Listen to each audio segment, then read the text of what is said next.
Assalamualaikum warahmatullahi wabarakatuh. Waalaikumsalam warahmatullahi Waalaikumsalam warahmatullahi wabarakatuh. Apa kabar anak-anak? Baik? Alhamdulillah baik, sehat Pak. Alhamdulillah Pak. Mulai pembelajaran ini, alangkah baiknya kita berdoa dulu. Untuk berdoa, saya persilakan ke ketua kelas, saudara Ade, untuk memulai memimpin berdoa. Ya Pak. Baik teman-teman semua, sebelum kita belajar, mari kita berdoa menurut agama dan kepercayaan masing-masing. Doa mulai. Berdoa selesai. Ucapkan salam. Assalamualaikum warahmatullahi wabarakatuh. Ya, terima kasih kepada Ade untuk yang telah memimpin doa. Selanjutnya, berdasarkan kebiasaan di sekolah kita, untuk jam pertama kita murojaah Al-Quran 5 ayat. Silakan ikuti dalam hati. Saya akan membacakan surat Al-Fat 5 ayat. Bismillahirrahmanirrahim.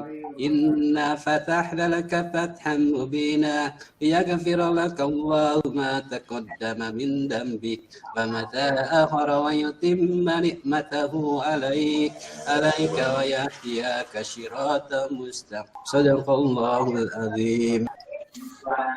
Yang tidak hadir itu saya lihat di Depi ya sudah saya cek. Depi Pak lagi sakit ya. Pak Depi. Semuanya hadir ya, saya lihat di learning. Ternyata mudah-mudahan siapa? Bu Depi lekas sembuh ya. Pada materi sebelumnya tentang embedded system yang telah diterangkan materinya waktu materi pembelajaran pertama. Embedded system.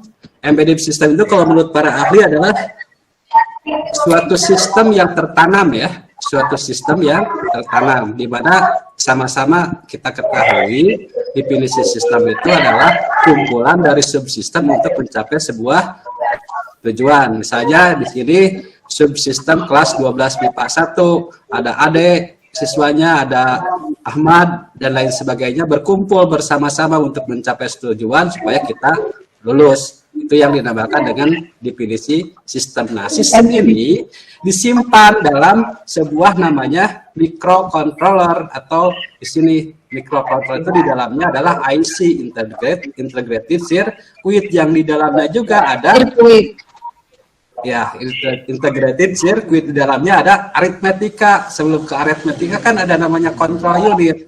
Di dalam control unit untuk mengatur untuk diatur ke aritmetika logika unit, lalu disimpan ke dalam memori di sebelah speaker prompter. Tapi fungsinya itu tidak didapat diprogram oleh sembarangan, karena kalau sudah ditanamkan di sini tidak bisa diprogram kembali kecuali dihapus.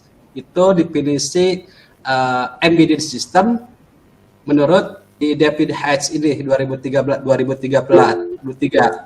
Lalu kalau menurut Pak Henry, apa? Pak Cung, Ya. Bapak neranginnya pakai PowerPoint, Pak.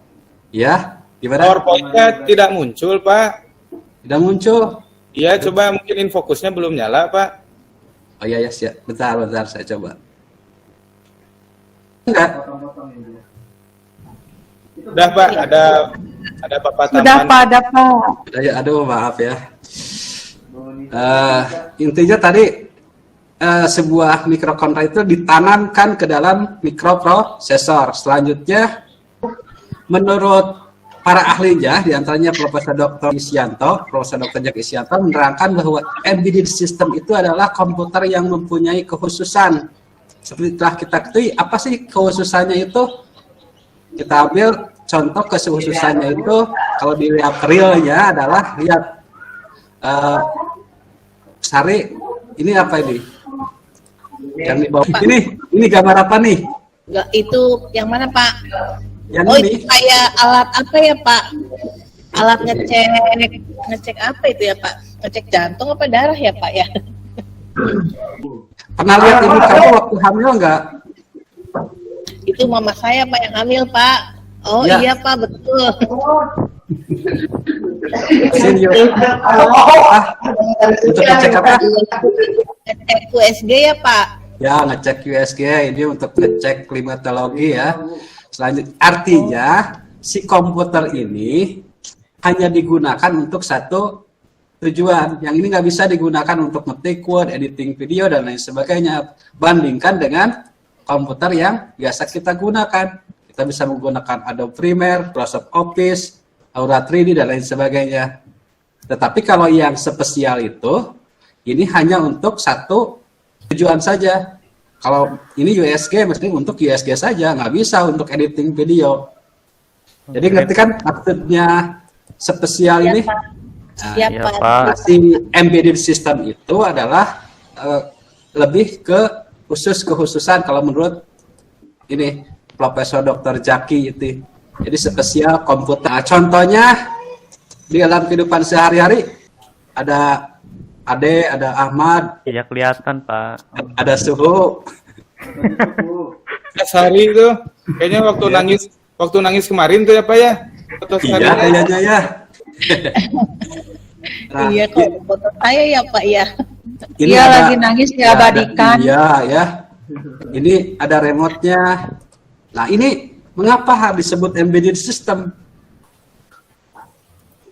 Karena cuma punya satu fungsi Pak. Satu fungsi.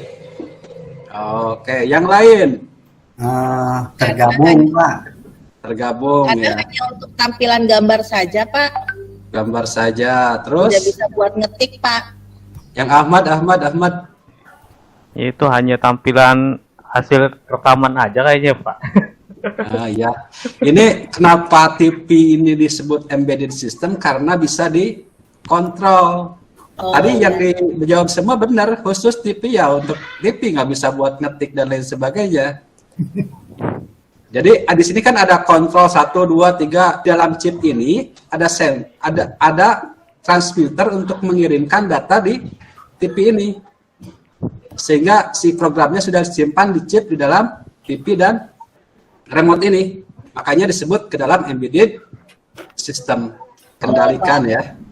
Yanwar, kenapa ini kipas angin masuk ke dalam embedded system? Ya, karena seperti kata Bapak tadi, bisa dikontrol Bisa kontrol ya. remote. Iya. Dan di sistemnya itu ya satu perintah, nggak bisa hanya satu kali pindahkan 1, 2, 3. Kalau ingin misalnya ini muter ke kanan, diklik tombol yang kanan, nggak bisa di tombol kiri jadi ke kanan. Kalau ingin dirubah ya harus diupload lagi programnya. Begitupun dengan play ini. Ataupun yang ini jadwal jam digital. Ini semua termasuk ke dalam embedded. Ini lihat ada objek, ada sensor di sini. Lalu outputnya gerak aktuatornya. Ih, Bapak itu sieun nu gerak sorangan. Halo, kumaha tuh? Kok bisa ya? Jadi kan digerakkannya itu oleh aktuatornya. Ih keren Pak, keren. Rumah saya belum kayak gitu Pak. Nah ini ada objek pakai sensor suara.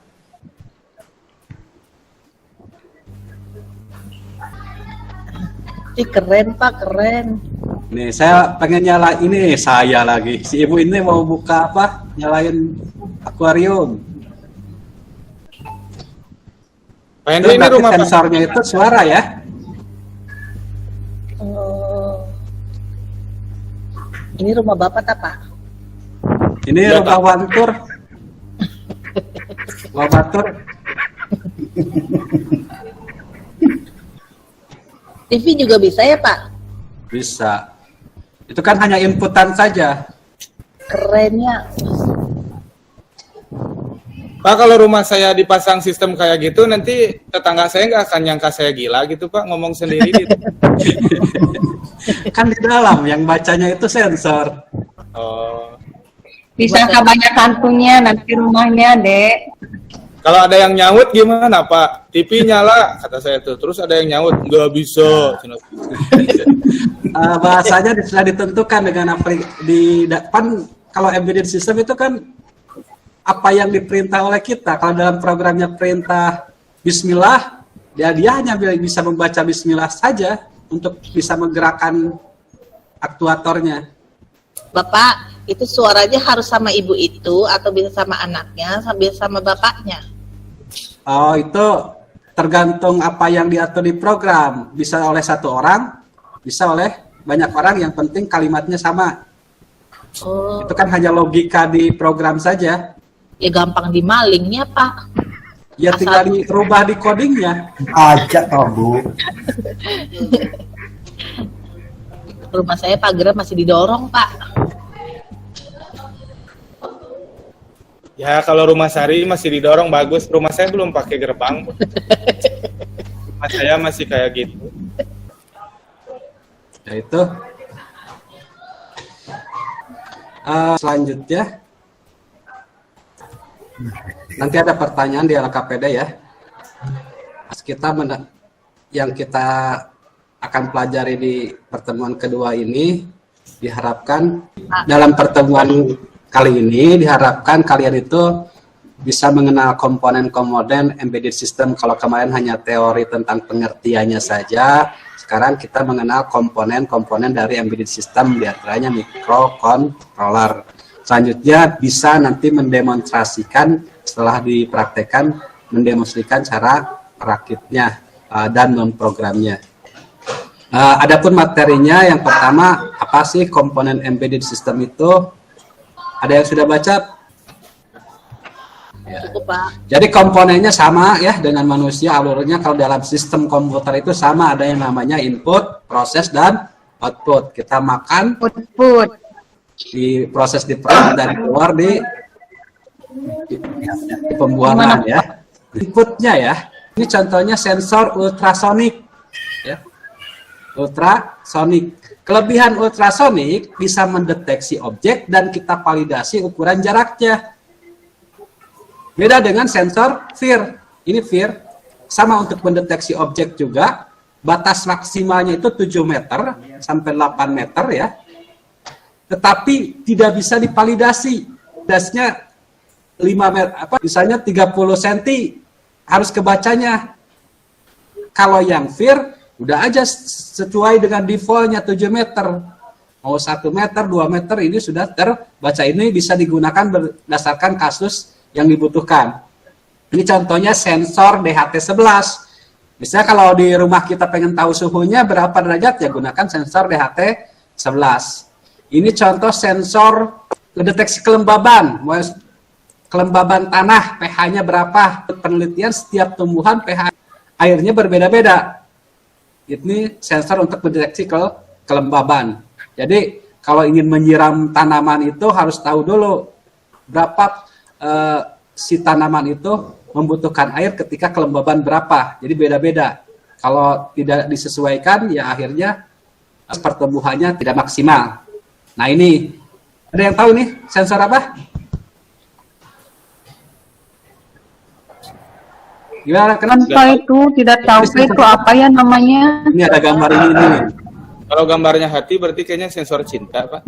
Oh bagus. Terus apa lagi? Ada mah. Kayak yang buat Detak jantung atau apa? Sensor apa lagi nih?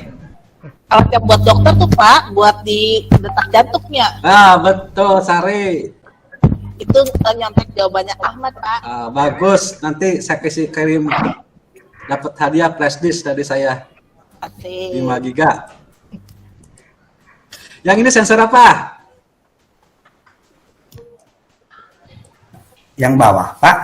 Ya, yang bawah. Mungkin Ini biasanya digunakan untuk misalnya ketika ada kebakaran. Sensor suhu panas mungkin, Pak. Ya, ini adalah sensor api. Suhu. Siapa tadi? Ahmad ya? Iya. Ahmad dapat Ahmad hebat, Ahmad. 10 giga lah flash disk. Asik. Nanti di-emailkan flash disknya ya. Selanjutnya yang ke proses, itu kan inputan. Kalau di komputer inputan ketik apa di keyboard, mouse, kali ini di microcontroller kayak ini sensor ya. Jadi di dunia itu sampai 20 juta miliar sensor yang dipasang ya. Sehingga data itu banyak. Bagaimana kita mengolah, tinggal kita ekstrak saja datanya. Cuman masalahnya ada masalah ketika penyimpanan data itu disimpan di mana. Itu nanti ke materi sebelumnya namanya web broker ya. Ada MQTT, ada Mosquito, dan lain sebagainya. Selanjutnya, ya ini, si jantungnya itu, si otaknya. Ada yang namanya Arduino Uno. Ya. Ini pertama kali dibuat di Itali ya. Nah, ini lebih murah ya. Apalagi sekarang ada buatan Cina.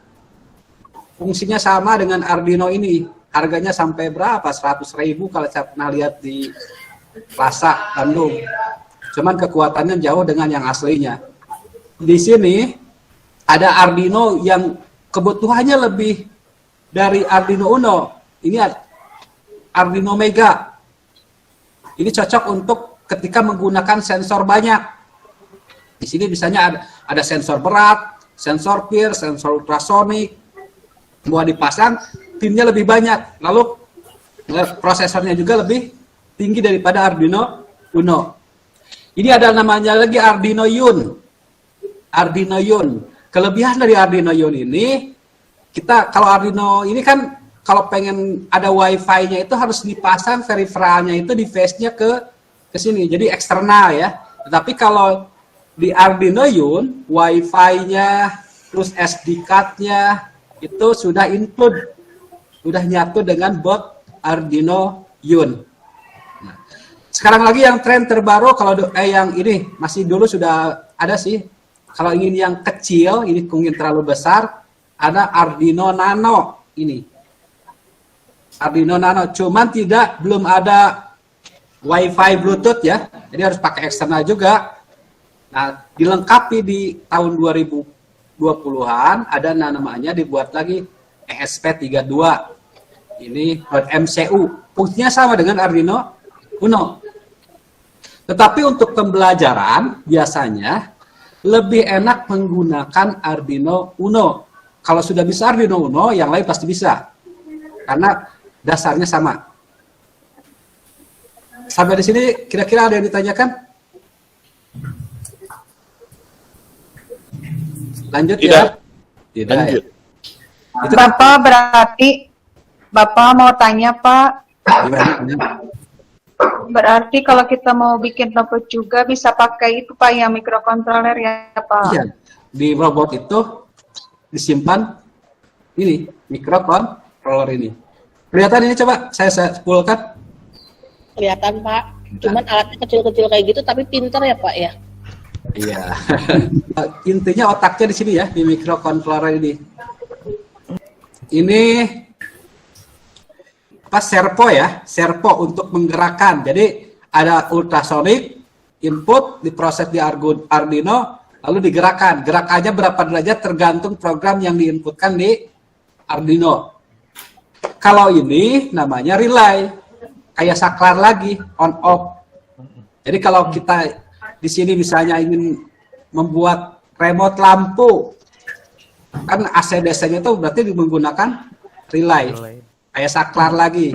Kalau ini lampu LED ya, lampu LED. Tapi ini semua dalam bentuk prototype aja. Tapi realnya tidak jauh beda, sama programnya kayak apa, bentuknya kayak gini. Sekarang komponennya ya, komponennya. Servo ini menggunakan pin analog. Yang ini untuk ground sama ini komponen-komponen dari. Itu ada alat udah jadinya enggak sih Pak? Biar nggak ribet masang-masangnya Pak, udah tinggal jadi ya Pak. Ini komponen dari, kalau di luar sih anak SD saja sudah menggunakan Arduino Uno ya, sudah terbiasa menggunakan Arduino Uno. SD mana Bapak? SD di Ya, SD di Jerman, di Jepang itu udah terbiasa menggunakan Arduino ya. Karena kenapa menggunakan Arduino? Karena simple, bisa digunakan orang yang belum paham elektronik. Karena kemudahannya ya. kalau Sari mah kedul Pak, nggak mau belajar dia mah. Ini software Arduino-nya. Pengennya beli aja Sarima, Pak.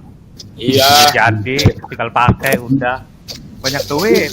Banyak duit. Ini software Arduino ya. Yang berbasis command line itu Arduino ID, tapi kalau untuk belajar harus bisa ini ya. Kalau berbasis GUI ini Arduino Block. Jadi kayak ada yang pernah nyobain Scratch nggak? Waduh, apaan tuh? Apaan itu, Pak? Apa? Ya, ada stres Pak, bukan scratch saya mah Pak. Apa stres? Itu yang main kayak puzzle ya.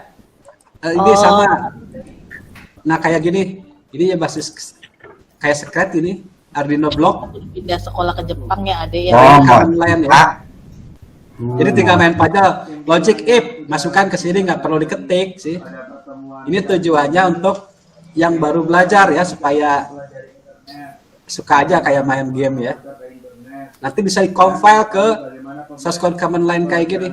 Kalau ini Arduino ID, ini fungsinya untuk verifikasi kalau ada coding-coding yang salah, diverifikasi dulu di sini. Kalau sudah jadi, di-upload, nanti masuk ke IC di Arduino, masuk ke sini programnya. Kirain di-upload ke WA. Di-uploadnya ke IC ini, ya Januar. Kan ke WA ya, Pak? Bukan. Jadi ketika program ini di sini perintahnya itu dulu kan kita pernah belajar C++ ya? Ya, Masih Pak. ingat? Iya, Pak. Apa sih?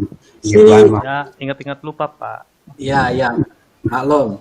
Manusia itu kodratnya lupa ya. Ada yang tahu sejarah lupa? Ahmad, sejarah lupa di dunia itu apa ya? Pak jawab siapa orang yang pertama kali lupa di dunia ini? Orang yang pertama kali lupa di dunia ini siapa? Siapa ya? Jadi kita sebagai manusia itu wajar lupa. Karena dulu itu Nabi Adam itu pernah protes ke Allah. Umurnya itu 900 tahun. Kan umur saya 1000 tahun. Kamu lupa ya? 100 tahun udah diberikan umurnya ke Daud. Itu sejarah pertama kali lupa. Pak Hendriano menyaksikannya. Hah? Itu dalam Menyaksikan. kitabnya ada Oh. ya. Dalam kitab Hikam juga ada, saya pernah baca. Itu Ahmad Pun PAI itu tong cabut wae Ahmad cabut kan. makanya kalau banyak-banyak. PI bolos itu Ahmad tuh Pak. Nah, lanjut lagi ya. Yang tadi kalau sudah diupload berarti si programnya itu sudah masuk ke dalam IC ini yang tadi. Di sini ada 2 garis besar. Ada namanya point setup. Jadi inisialisasi dulu. Kita ingin menentukan pinnya itu mau pin di mana. Ini contoh di point setup dan ini dieksekusi 1 kali saja dalam program ini. Yang terus berulang-ulang ini adalah point loop. Ya, point loop.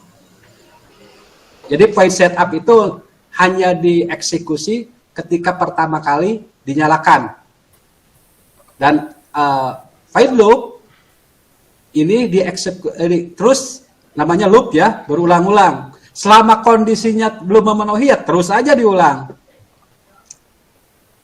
Mau menggunakan if, mau menggunakan cache dan lain sebagainya. Yang ini adalah serial monitor untuk melihat serialnya, koneksinya udah nyambung nggak antara program dengan microcontroller. Menurut mah ngawe anak Ahmad ngawe ka Sari udah nyampe atau belum? Ini deteksi dengan serial monitor. Ini salah satu contoh dari fungsi Arduino sintak structure dari Arduino Uno. Kira-kira jelas ya semuanya? Insya Allah jelas, Pak. Jelas ya. Nah, kalau sudah jelas, kita praktekkan. Bagaimana kita memasang program? Ya, kita buat yang sederhana aja, yang gampang-gampang dulu ya. Kita buat apa? Otomatis. Yang tong sampah otomatis ya. ketika misalnya jarak 50 cm dideteksi oleh alat ultrasonik, lalu si servo harus menggerakkan ini, tutup ini. Ngerti kan? Kira-kira? Nanti bisa kebuka sendiri ya Pak? Iya, kalau ada yang mendekati. Nah, pemasangannya kayak gini ya. Kayak gini. Nah, lihat pinnya di source code. Nah, caranya kayak gini ya. Nanti bentuknya, bagusnya sih nanti lebih rapi karena ini untuk praktek ya nggak apa-apa nggak rapi kayak gini ya. Nanti kalau untuk prakteknya, lihat pemasangan konsenta ini include servo itu maksudnya ini harus ada library-nya itu harus dipanggil dan library-nya namanya servo.h. Jadi kita harus memanggil, saya memanggil Sari, terus ada alamatnya itu di Cirebon ini adalah servo H. Servo T aslinya Cirebon ya? Mundur. Ini namanya, lalu namanya itu identitasnya harus diketahui.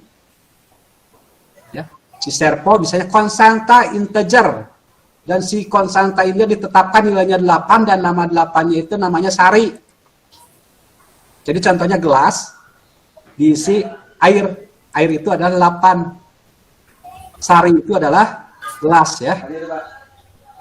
Jadi kalau konstanta itu nilainya sudah ditetapkan. Ini variabel ya, pelajaran dulu pernah kelas 1 ya, udah dipelajari, lupa lagi, masih ingat Kak? Yanwar? Oh, bahasa apaan tuh? Si Udah lupa. Sisi Oh, yang ada plus-plusnya ya Pak? Iya. Plusnya 2. Iya. Ini dominan lupa Nabi Adamnya banyak ya. Dulu ingat, sekarang lupa Pak. Oh, biasa ya, biasa. Sekarang ingatkan kembali.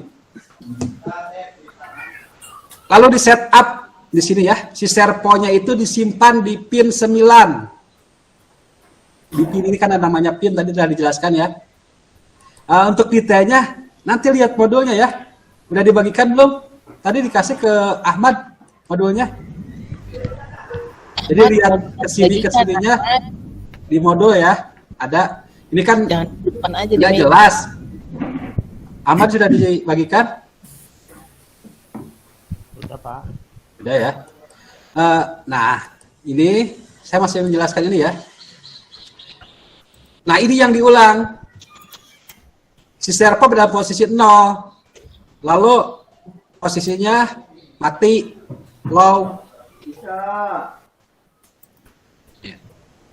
Beda. Juara. Pokoknya intinya ini ada delay. Bisa. Ini fungsi. Juara. Ini lihat konstantanya. Jadi harus sama ya. Kalau namanya iya ya iya. Kalau namanya Sari ya Sari di sininya ketika di loopingnya. Benar? Kalau sudah diupload hasilnya kayak gini.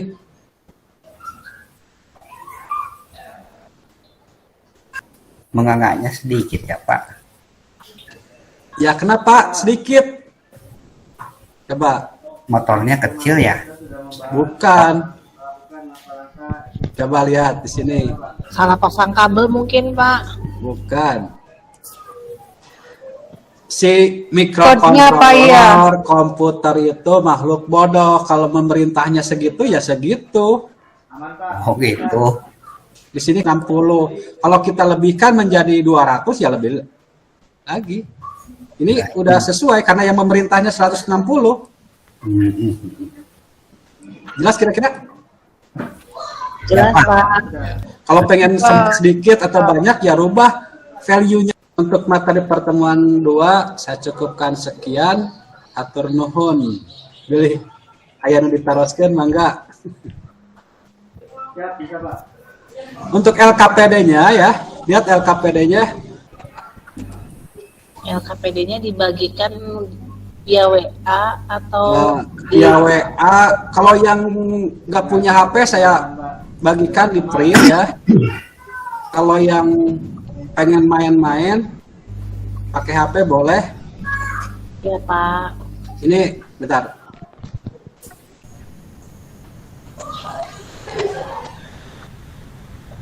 Karena sudah dipraktekkan semua ya. Ya, setuju Bu. Semua sudah berhasil ya. Tadi tuh yang kesulitan katanya Sari, Pak. Udah bisa Sari? Sudah Kesulitan bisa. gimana tadi? Karena kalau buat kue itu ada kelasnya. Jadi kesulitannya sebelah mana Sari itu? Kesulitan apa nih? Kesulitan tadi materinya sulit banget, Bapak. Oh. Materinya bagus, keren, Pak. Nanti videonya saya di e-learning sudah saya upload ya. Jadi lihat Iya, aja Pak. sedikit-sedikit ya. For holiday ya. Ya, Pak. Di e-learning modulnya mau diulangi lagi, silakan lihat di e-learning modulnya, tinggal download ya videonya, modulnya juga ada semua. Udah kelihatan Pak, Pak. mencoba Kelihatan ya. dipraktikkan. Jadi kan tadi sudah dipraktekkan berhasil ya Kompleks semuanya. juga. Sekarang Karena nggak ada sekolahnya kalian Pak. buat project baru. Kedengaran suaranya? Kompleks sih kalau saya bilang. Kedengaran Pak. Iya, Pak, kedengaran. Kalian buat project baru ya, project baru dengan kalau teknik kompleks. yang sama, LM. minimal teknik yang sama ya. Jadi ada input di ultrasoniknya mau 1 mau 2 bisa dikembangkan. Kalau Anda nggak bisa, minta cari referensi, nanti saya kasih arahannya. Selanjutnya ada input, proses, outputnya aktuatornya mau 1 mau 2 terserah. Project yang sama, teknik dasar yang sama, tetapi projectnya tidak sama. Misalnya sekarang kan menggerakkan aktuator di tong sampah smart itu, misalnya menggerakkan pintu. Bagaimana menggerakkan saklar lampu ya, itu sama kan? Codingannya juga mirip, tinggal rubah dikit. Lalu yang kedua, nah idenya itu diusahakan 1 minggu ya. Ini Idenya tugas 1 minggu. tugas Jadi kelompok atau tugas sendiri, Pak? tugas kelompok ya. Iya, Pak. Jadi si Sari itu yang berkelompok itu tugasnya minggu sekarang ngehayal mau ngapain. Dari contoh yang dibuat tadi ya. Tah IPA, ngehayal sama IPA. Ngehayal. Tapi dengan ngehayalnya kayak yang sudah dipraktekkan. Alina ngehayal, Nasar. Jadi semua ide juga semuanya dari hayalan ya. Tapi bagaimana hayalan itu jadi kenyataan, itu bukan hal yang sulit. Kalau sudah tahu caranya. Setelah judulnya sudah ditentukan, nah mulailah buat abstraknya ya. Abstraknya kayak contohnya kayak gini. Dulu kan pernah dikasih kayak gini ya, waktu kelas 11. Jadi buat introduction-nya dulu ya. Kita ketika membuat ide itu, yang diteliti kita itu bermanfaat, berfaedah enggak? Jadi seberapa besar faedahnya hayalan kita itu untuk menyelesaikan masalah yang ada di sekitar kita. Kira-kira jelas nggak di background-nya? Ketua kelas ada Ahmad. Jadi Jelas. buatlah idenya dan tuangkan dalam introduction, dalam background ini, tetapi kriterianya seberapa berfaedah keinginan kita itu untuk menyelesaikan masalah yang ada di sekitar kita. Misalnya di sekitar kita ada hama ya, di rumah orang tua kita di sawahnya ada hama. Nah, bagaimana kita bisa menyelesaikan hama itu supaya tidak ada, atau banyak burung di sawah, di padi, itu kan bisa digerakkan dengan aktuator ya.